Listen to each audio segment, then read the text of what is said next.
A long time coming. I don't think I'm the only one to say that. Anyone who was at college knows the feeling. We're like, when is this going to happen? Of course, these two people we all know and love, just being the best friends to all of us. And I don't think our lives would be the same without either of them. Of course, our lives would probably be a lot more saner. Nicer. But I wouldn't have to make puppets. I know. Plus you had a Spider-Man t-shirt when you were like 4, so that's kind of cool. Yeah, that makes me pretty Yeah, you're awesome. You played in my favourite band before, Red Coat, so that was kind of cool. Jazz used to play, I was like the fiddle player for like one of my favourite bands back in Toowoomba. And of course Nash. Wow. No, what can we say? Yeah, well, what can we say? I don't know if there's any words in the vocabulary. So So I'll shut up and here's Nash.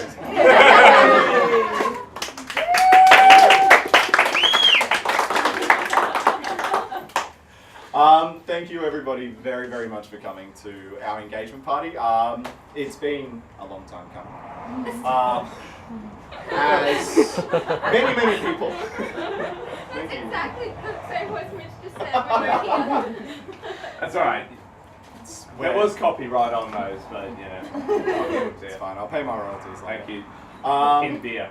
Thank you very much. We've had people come from all over the place to come today. So we've had from up north, we've had from down south, we've had from west, we've had from not that far east because there's not that far we can go. But nevertheless, people have come from easterly directions. So thanks a bunch. That's great. And we're really, really grateful that you could be here to celebrate this with us tonight. There's a lot of people who couldn't be here with us tonight, and so hence the cameras and everything else, because I'll probably just put this up on YouTube for family members and that sort of thing who couldn't make it. I have a lot of family down south, so hi mum, hi dad, hi grandparents, hi cousins and uncles and aunties and associate affiliates of the Nash clan. Thank you very much, and I'm sorry that you couldn't be here. Brother. He'll be with me at the ceremony, so it's okay. There are some people who definitely couldn't be here today, and so because sadly they've passed on, and so to them I particularly want to acknowledge people like my grandfather who passed away not very long ago. He was an interesting fellow because he loved coming to these events, but he was one of the most allergic people that I've ever known in my entire life, as in he was allergic to every single known human substance. At every single one of our gatherings and that sort of thing, it was a big joke about how we had to make sure nobody wore deodorant. It was a rule, if you came to our family picnics, no deodorant and that sort of thing. It would be hilarious if Brent or I or other relatives had a brand new girlfriend or something like that would come along and they'd wear their best perfume to try and impress the family, and they'd rock up and they'd be smelling of like the sweetest cherry blossoms, and our parents would look at them and like, you whore. You wash that off you now. So it was always crazy and that sort of thing. But even though nights like this would be full of guests, people that he couldn't account for, people that would wear all those perfumes and that sort of thing, he would never miss it. He would always be here. And so it's sad that he couldn't be here today, but I hope that whatever magical plane of existence he's moved on to, whether you subscribe to that idea or whether he is merely feeding the nitrous oxide in the soil, whatever he's doing, I do hope that his presence is still felt, and he's greatly missed here today.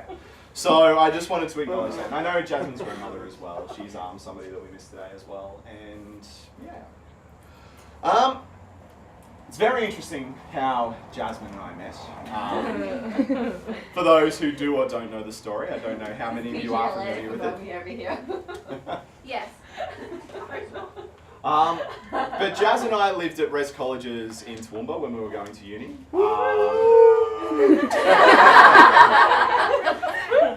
Thanks. We're a fan club. Res college crowd. Good for you.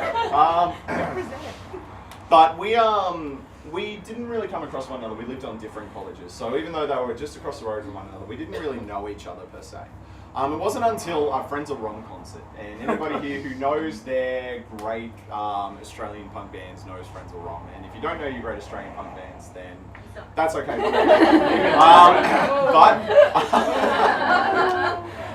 So we were at a Friends or Rom gig. Now, that night, I didn't get to see a whole lot of what was going on. I was there with a bunch of friends. I'd driven there with some other friends off my college. Jazz had been there by herself from Steel Rudd because there were no other people from Rudd apparently who liked cool Australian punk bands. But she was there and she was out there on the dance floor, and if you know a punk gig, you know that the dancing is basically and lots of jumping and that sort of thing. Now, you know that it's a bunch of sleazy dudes on the dance floor when they see somebody going and think that means, yeah, I'm gonna grind that. Yeah. So when Jasmine's out on the dance floor and she's like trying to mosh, and there's dudes who are like, hey, mushy girl, what up? And she has to run away to the loos and everything else, and then try to escape these dudes who then persist in trying to follow her around. Well, let's just say sleazy dudes be sleazy dudes, and fuck those guys, they suck. But basically, later on in the night, Friends or Rom came on. Jazz had been eluding them and avoiding them and doing laps around the club all night, and eventually she made her way on the dance floor and recognised me and the other people from Kincannon and knew, hey, I've seen them around vaguely, I know them from college stuff, let's go and talk to that guy because I need to get away from some sleazy dudes. So she comes across and she's like, hi, I think I know you from college. And I'm like, hey. So, an excellent escape from sleazy dudes, straight into the presence of a sleazy dude. Not really, I swear I wasn't sleazy at all. All my moshing was strictly moshing. There was no like weird but of course I got to impress her a great deal on the ride home after that because we got to drive home in a Porsche. It was a second-hand Porsche that I think cost the dude about $2,000 when he bought it, that would break down as often as it actually worked, but it was a Porsche. And it wasn't mine at all, and so we drove home. We headed home that night. He stopped to pick up fuel. I went inside the servo, bought a pack of Tim Tams, offered Jasmine one. Jasmine's like, I'll just take one. And then I ate the rest of the packet. Because when it comes to things like Tim Tams, there ain't no sparing eating. I binged that shit. So basically, we then went home. For the next week, we proceeded to talk like maniacs over the LAN network chat program that we had, Vipers, which was just the most badass program out there. You can keep your ICQs, damn it. We had Vipers, it was boss. So we talked like crazy on Vipers non-stop, like for hours and hours and hours on end, and then finally we agreed to meet up for a Dodgy Horror Night because we'd bonded over the fact that we both loved trashy horror movies. They were our favourite thing. And so Jasmine came over and she brought some backup with her. And we brought another friend of ours. And we watched Evil Dead 3 Army of Darkness, which if you have never seen that, then you, my friend, have missed out on one of the greatest cinematic experiences that exists in this entire world. If you've never heard the lines groovy, hail to the king baby, Yoshi bitch, let's go, then you really need to see this film as fast as you possibly can. And by that I mean wait till the party's over, please. Wait, keep it up now. Yeah, well, maybe that's it. Yeah, stop this speech. Alright, fine. That's cool. But we were sitting there and it was the most adorably dorky moment of all time. We're sitting there on the couch and you know, my arm's like this and Jasmine's arm is like this and my hand is like and Jasmine's hand is like and then our hands are touching back to back and it's like, well, that could just still be coincidence. That don't mean anything yet. And then eventually it's just like, here we go.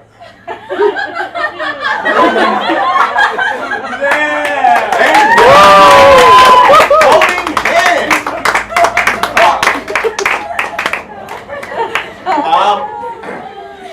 So that night we went out. And then just had 3 hours after that. And as a very responsible college couple, of course we went out and got rat-faced shit drunk as we possibly could at the college club. We danced and we were very, very silly and that sort of thing. And then we went back and sat down in the car park at Steel Rudd College, which is may not sound very romantic, but I mean, you can't exactly walk somebody to their door in college because, like, they're big dorms. So if you're standing at someone's door, like, trying to be all like, yeah, so I had a great night, you know, it was really lovely, and that sort of thing, there'll be somebody come out in pajamas with, like, hair curls or something like, get the fuck out of here. I'm trying to sleep, I have exams tomorrow, I will break you. So we're sitting down in the car park to keep things friendly and that sort of thing. We chatted and that sort of thing, and then we had our first kiss, sitting in a gutter. Was it on the Porsche that she No, the Porsche was long gone. That was someone else's car again? Yeah, that was somebody else's. No, it was the gutter. There were no cars involved. Oh, that's even more. Oh yeah, security came to make sure that everything was okay. It's like, it's cool. This guy bothering you? So flash forward 10 years later. And so there was a whirlwind courtship basically. Within a week of meeting one another, we were together. And we've been together ever since.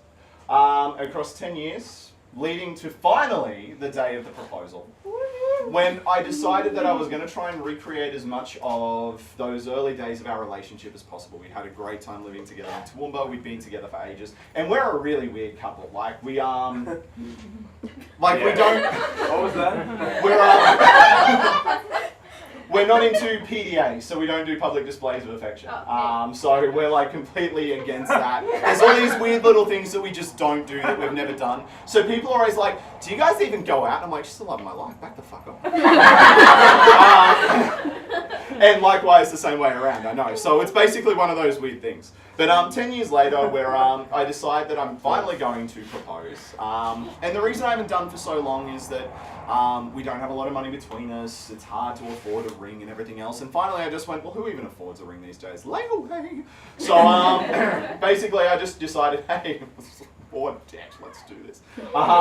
We could jump into it. We could get on with our lives instead of sitting around and sort of like playing the whole saving game and that sort of thing. So I went, it's 10 years, this is time, I love her. That has been the one constant through 10 years that hasn't changed, that's made no difference, whatever the status on Facebook.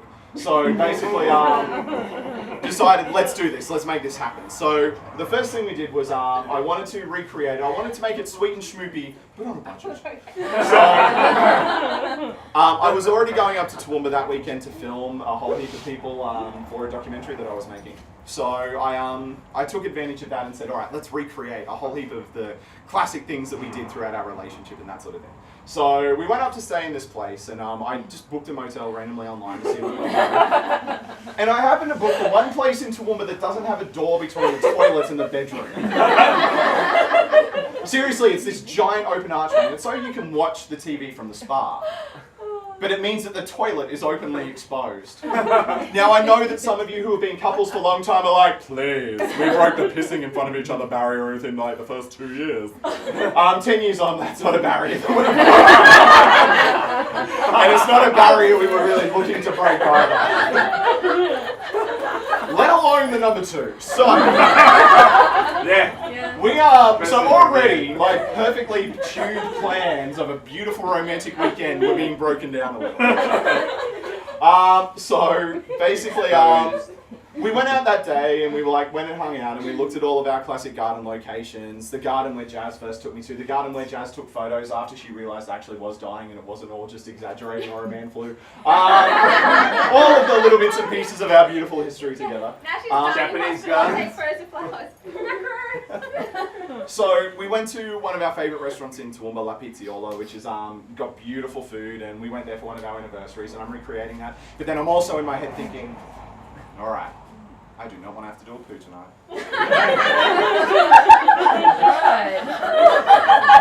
How can you make it cheap? This is my chance. So I duck off. Meanwhile, Jazz is left at the table. Now, gentlemen in the room, back me up here. Sometimes you just gotta read something. You gotta check your status. You don't just walk in there, do it, get out. It takes some time. Okay, everybody's looking away awkwardly. Either there's a lot of dudes in denial or I really am alone. Awkward, I hope it's not. So anyway, the waitresses come up to Jasmine. Are you okay, darling? Did you... Has he left you, dear? They think that she's been ditched.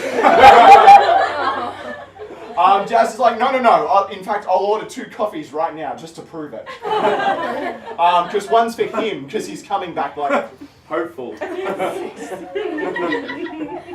So I come back and, you know, there's a coffee there. I'm like, oh, you got me a coffee. And she's like, why did you do that? Oh, I'm sorry. I did forget to mention that earlier on that day. I mean, obviously, I've been broke for a long time. I'm a poor guy. Welcome to our house. So basically, I bought her a copy of the new Evil Dead movie because obviously it links back to how we first got together and everything else. And so I said, this is all I can afford to get you, but happy And this is anniversary. on sale too. It wasn't actually. That went full price. Romantic. But so basically, I given Jazz that, so Jazz thought that was it. That was the special anniversary present and everything else. And then we left from there and we started driving. And of course, Jasmine has just had 1 coffee too many. And so she's just like, I just feel gross and overfull. Can we just go back? I'm like, no, I just thought we might go for a drive around town. No. Just go home. Okay, well, we're just going to take the way that's nowhere near the motel door. So we're driving around town. She's like, oh my God. And I pull into the servo from the night, and she has no idea why. She didn't remember this at all. And I go in. You didn't until I came out. Because you were like, what are you doing? What are you doing? Like, actually, I opened the door and went, I'll be back in 1 sec. But why? Why? So I shut the door, I got inside, and then I came out and I weighed this packet of Tim Tams. She's like, oh, that's amazing! Don't feed them to me, I'm too. And then we kept driving, and by this stage, I'm probably giving myself away, being the subtle person that I am. But we've driven out to the Steel Road car park, the place where we had our first kiss. So we got out of the car, I popped the boot, I got this candle that I'd specially prepared for the occasion, and I brought an empty lighter. So that was good. So I just promptly put that back down, went, well, that's cool. Let's just go sit down in the gutter where we first kissed. And I went to sit down and Jazz was like, who was that one?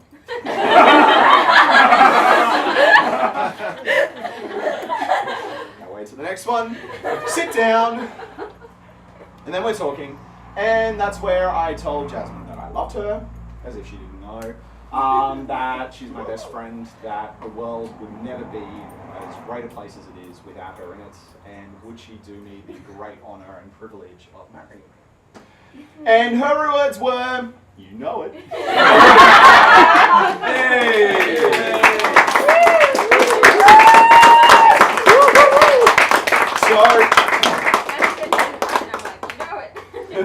Boy, that took like 3 hours for you to say.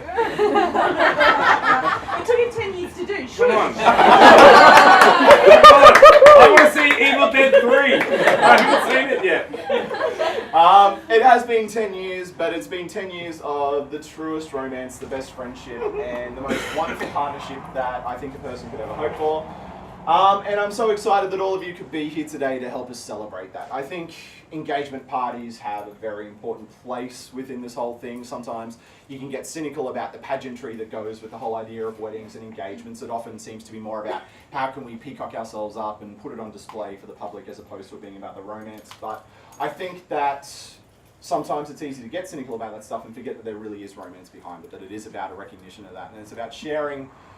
Because all of you have shared an important part of our lives along that journey somewhere. So all of you have been invited here, whether from the very beginning or whether from very recently. But all of you have been an important part of our lives in a whole heap of different ways. So thank you so much for being here. We're very, very proud. We're very, very happy that you could make it. And have a great night. I know some of you need to take off, but thank you for sticking around and listening to my long-winded drivel. And is there anybody else who wanted, Tegan, you want to say something? Come on down. A what? It will be. Oh, this is going to be. Is it really? It's not going to be used much. Just remember, Tegan, I can say things about you. Yeah, and I can say some good things about you. Alright, so, those of you who don't know me, my name's Tegan. I'm Jasmine's little sister. I'm the youngest of the 3, so I'm here representing the Jensens. Woo!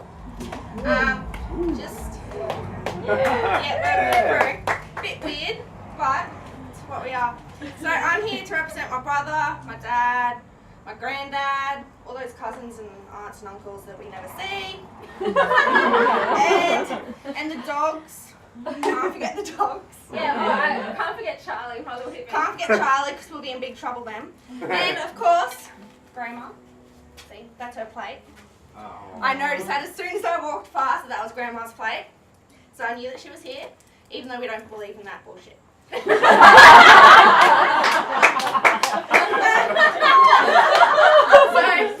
I've known Jasmine since I was born. I don't really remember much. Yeah, I used to scream anytime she tried to touch me or come near me. I think that was just a warning of things to come. Because we didn't get along that well.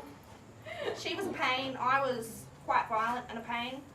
And I was bigger than her. She's 4 years older than me, and by the time I was 2, I was the same height. And I quickly overtook her by the time I was 4. So, yeah, it's pretty good we didn't kill each other. That's a good sign, because now she can be here with Nash, and he can make sure I don't kill her then. It has come close, but then he guards me, and so it just doesn't work then. Oh wow. We run battle. Yeah. Alright, so here comes the bit where Nash comes in. She never told anyone in the family about him. We found out after they'd been going out about a year. And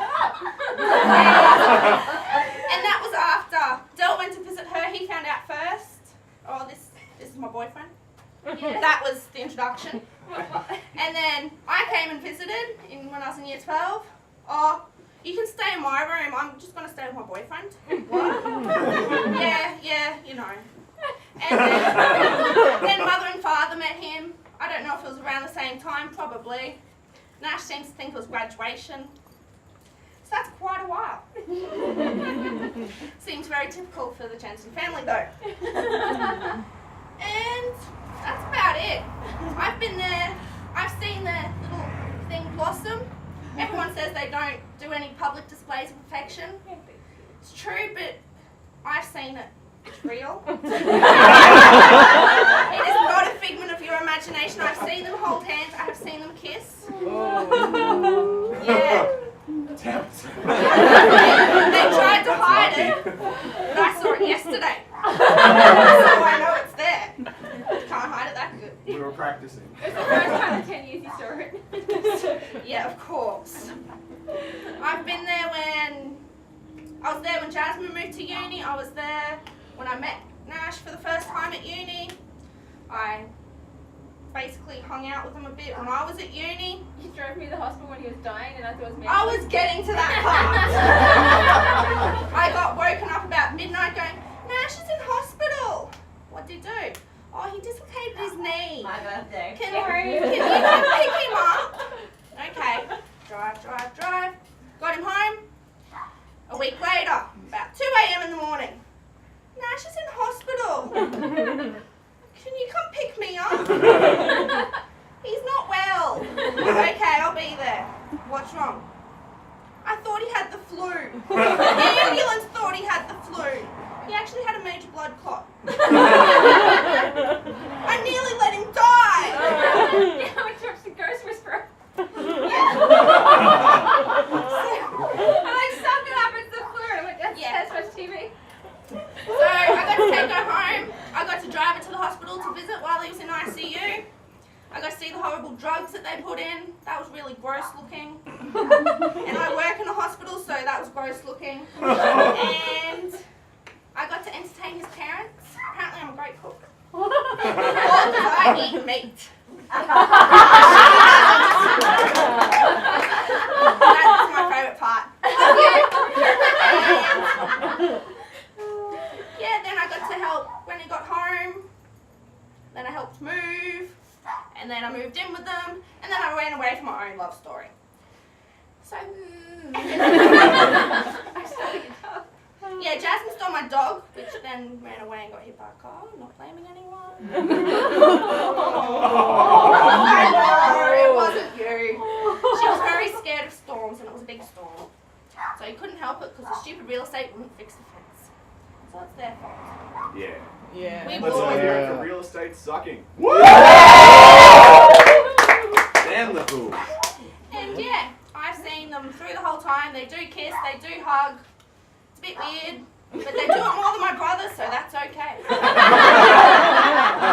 That's like He's big married one's already okay. too. So. And he's married, so I've seen more public displays of affection from them than him in his entire life. And I just visited him when I kept saying, honey, can you do this, honey? And that was really Dell's creepy. Dell is awesome. Yeah. It was creepy. It's creepy when I see them kiss. It's creepy when I hear honey. And that's my story. I love you, Leah. Don't take it the wrong way. And that's my story. I've known Jasmine since she was little. She's still as annoying as ever.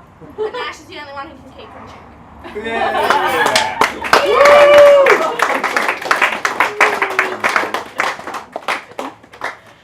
Jazz, did you want to say anything? Jasmine, Yeah, did you actually want to say anything? No. Is that what it says on the paper?